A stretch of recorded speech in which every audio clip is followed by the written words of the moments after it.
Alright, well, just on the,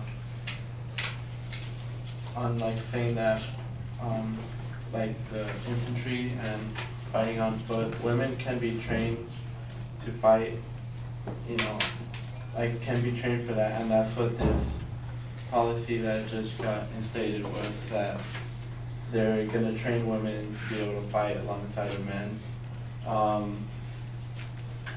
And like Alexis was saying that, that there's, like the women say that, they can't carry a load or whatever. Well, that's why they have requirements that just like males, that women have to meet.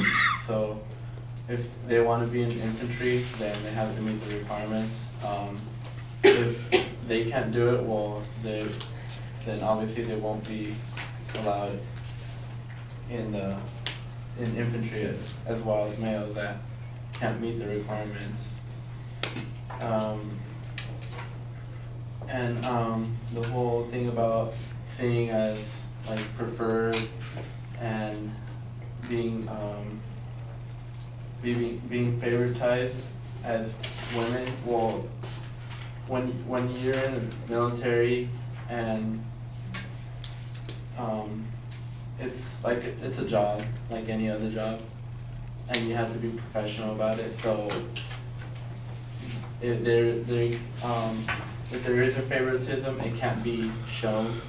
And like my opponent said, that everyone should be treated the same, that no one should be favoritized. Well, it's the same thing that's saying that men are favoritized to be in the infantry, other than being everyone treated the same. So that means women should also be allowed to fight in infantry.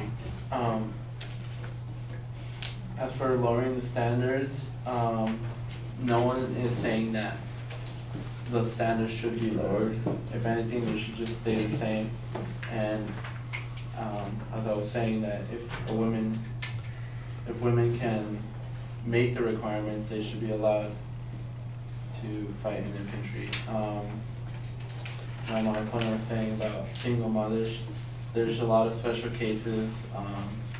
There's going to be single mothers fighting. There's going to be people with families, wives fighting, and you know, there's also the same with males. I'm pretty sure there's various cases of single male fathers that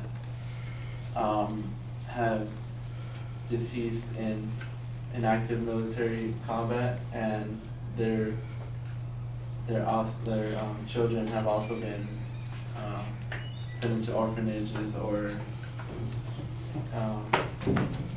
like they or sent with one of their family members.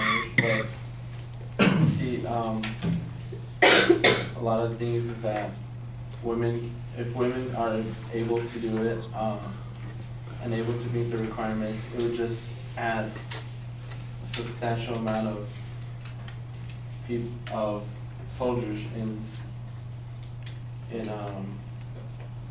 armed forces.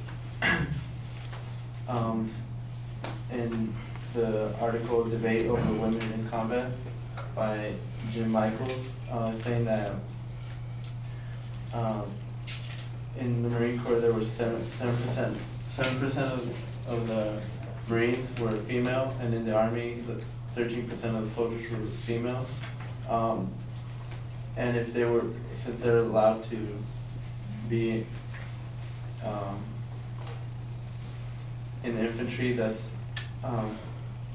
230,000 positions that women could apply to. So there's that much more soldiers fighting for us. So the numbers have like substantially increased.